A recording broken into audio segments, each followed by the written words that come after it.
Hello दोस्तों, कैसे हैं आप सभी लोग। उम्मीद करती हूँ कि सभी लोग अच्छे होंगे, मस्त होंगे। मैं पूनम आज विकास का टॉपिक लेके आई हूँ दोस्तों।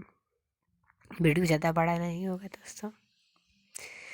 इस क्वेश्चन से लगभग दोस्तों 2-3 टॉपिक तो पूछता ही है। आप लोग को पता है कि सीटेट पहली जैसा पेपर अब नहीं करा रहा है। पेपर का लेवल बदल गया है दोस्तों। सिलेबस तो वही है, लेकिन लेवल उसका थोड़ा बहुत का ज़्यादा ही बदल गया दोस्तों। आइए देखते हैं, शुरू करते हैं।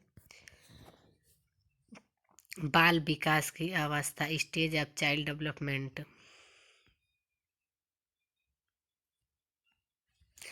दोस्तों देखिए, बाल विकास की अवस्थाएं। पहला है दोस्तों प्रीनेटल स्टेज। इसमें है कि 9 महीने या 280 दिन का बच्चा रहता है। यह अवस्था माता के गर्भधान से शुरू होता है दोस्तों। यह अवस्था जो होता है कि माता के गर्भ से ही शुरू हो जाता है बच्चे का। अगला स्टेज है शैशवा अवस्था। यह जन्म से 2 वर्ष की अवस्था है। इस अवस्था में शिशु पूर्ण रूप से अपने माता पिता पर निर्भर रहता है। उसका व्यवहार मूल्य एक मिनट प्रवृत्तियाँ पर आधारित होती है दोस्तों। आप लोग देखे होंगे कि छोटे बच्चे जितने भी रहते हैं सब क्या रहते हैं, अपने मम्मी पापा पे ही तो निर्भर रहते हैं, अपनी फैमिली पे निर्भर रहते हैं। इसमें देखिए अगला देखिए दोस्तों तेज शारीरिक मानसिक अधिगम की अवस्था। दोस्तों इसमें बच्चा का जो दिमाग होता है बहुत जल्दी से वो सीख लेता भी है, बहुत तेज़ी से सीखता है। उसका शरीर का जो भी डेवलपमेंट होता है दोस्तों बहुत तेज़ी से होता है। अगला है नैतिक का अभाव। देखे होंगे दोस्तों, इसमें बच्चा के अंदर नैतिकता का अभाव बहुत ज़्यादा होता है। आप जैसे बोलेंगे आप वैसे ही वो बोलेगा। आप गुस्सा होकर बोलेंगे तो वो भी गुस्सा होकर बोलेगा, क्योंकि अगर आप मारते हैं तो वो भी मारता है, क्योंकि इसके अंदर जो होता है ना नैतिकता नहीं होती है, नैतिकता का अभाव रहता है दोस्तों। आइए अगला स्टेज देखते हैं, पूरे बाल्यावस्था दोस्तों।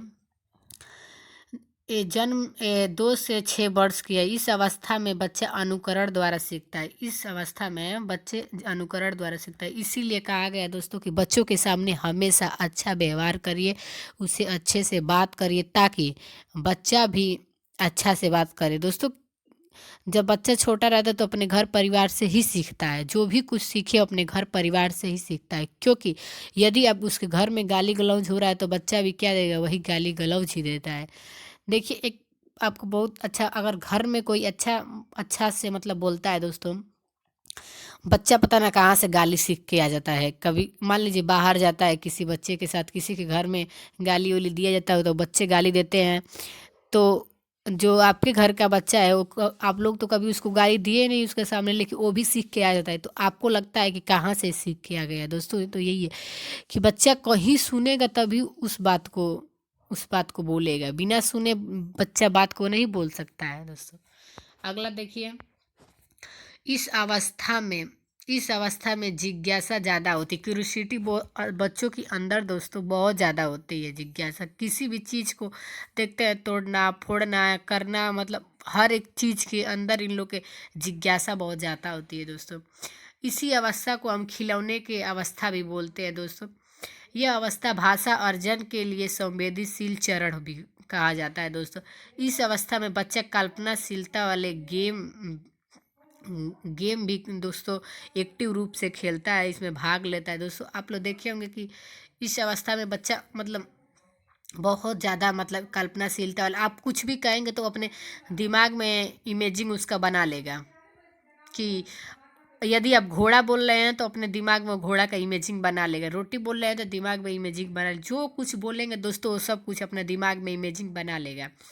अगला स्टेज देखिए दोस्तों, उत्तर बाल्यावस्था।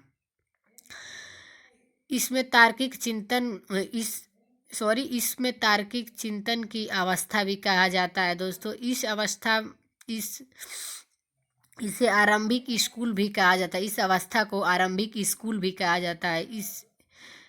इसे गंदी अवस्था भी कहा जाता है दोस्तों। देखे होंगे कि बच्चा जब टिफिन करता है ना दोस्तों, तो जो मतलब ड्रेस होता है तो पूरा शर्ट वर्ट पे गिरा लेता है, या माटी वोटी में खेलेगा तो पूरा क्या करेगा, अपने कपड़े पे पोत लेता है दोस्तों। तो इसीलिए इसे इस अवस्था को गंदी अवस्था भी कहा जाता है। इसे स्फूर्ति की अवस्था भी कहा जाता है दोस्तों। इसे इसे खेल की अवस्था भी कहा गया है। इस अवस्था में संग्रहण की प्रवृत्ति का भी विकास होने लगता है। इसी अवस्था में बच्चा टोली, समूह, गैंग की अवस्था भी कहा जाता है। इसी अवस्था में दोस्तों बच्चा क्या होता है कि जैसे मतलब अपना गैंग बना लेता है 2-4 लड़कों का, या मतलब देखते होंगे कि पास घर के अगल बगल के जितने लड़के रहते हैं सब एक साथ मिल के खेलना कूदना क्या होता है, ये सब बना लेता है इस स्टेज में दोस्तों। इसी अवस्था इसे जीवन का अनोखा काल भी कहा गया है दोस्तों। इसे जीवन का अनोखा काल भी कहा गया है।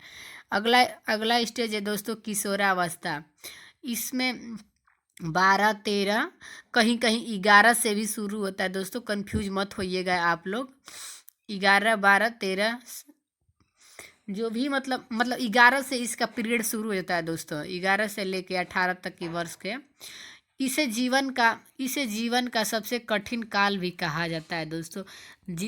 ये अवस्था जितना आंधी तूफान भवंडर जितना आपको देखने को उलझने मिलेगी दोस्तों ना, इस अवस्था में बच्चा अपने घर का ना सुन के फैमिली वालों को ना सुन के दोस्तों, इस अवस्था में बच्चा मतलब अपने दोस्तों का बहुत ज़्यादा सुनता है। अगर घर वाले कुछ भी कहेंगे तो उसको बुरा लगेगा, लेकिन दोस्त कुछ भी कहेगा तो उसको बुरा नहीं लगेगा दोस्तों। इस अवस्था को इसी अवस्था में दोस्तों विस्मय लिंग की आकर्षित होती है। बच्चा, लड़का और लड़की एक दूसरे के अट्रैक्ट होते हैं दोस्तों। यही स्टेज है दोस्तों। इस अवस्था में स्वर्ण काल गोल्डन जो मतलब पीरियड होता है, चांस एज, गोल्डन एज भी इसे कहा जाता है। इसी अवस्था में वीर पूजा की हीरो वर्षी की भी भावना आ जाती है दोस्तों। इस अवस्था में बच्चा कोई सलमान खान, कोई अक्षय कुमार, कोई मतलब कुछ भी करके अपने आप एक होता है ना कि हमारे लिए ये सबसे बेस्ट हीरो हैं, तो हमारे लिए ये बेस्ट अभिनेत्री है दोस्तों। तो इसी को क्या होता है, इसी स्टेज में लोग अपना फॉलो करने लगते हैं। इस अवस्था में बच्चा अमूर्त चिंतन करना शुरू कर देता है दोस्तों। इस अवस्था में बच्चा क्योंकि बड़ा हो जाता है दोस्तों, तो इस अवस्था में बच्चा अमूर्त चिंतन करना शुरू कर देता है दोस्तों। अगला टॉपिक है मेरा बुद्धि। दोस्तों वीडियो कैसा लगा कमेंट करके ज़रूर बताइएगा।